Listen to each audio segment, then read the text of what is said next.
हाँ हाँ भैया, पूरे पूरे पूरे प्रदेश को अवसर मिला है।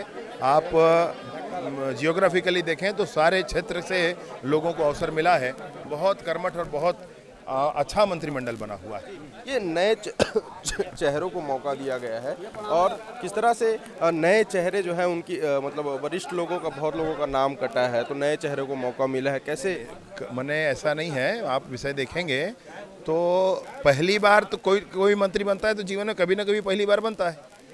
भाजपा ने नौजवानों को बहुत टिकट दिया और इसलिए पहली बार चुनकर आने वालों की संख्या ज़्यादा है, तो उसी अनुपात में उनको मंत्रिमंडल में स्थान दिया गया है। जातिगत समीकरण किस तरह से? योग्यता है आधार भैया, बाकी विषय मुझे नहीं दिखता कि कोई और विषय, उसमें योग्यता आधार है।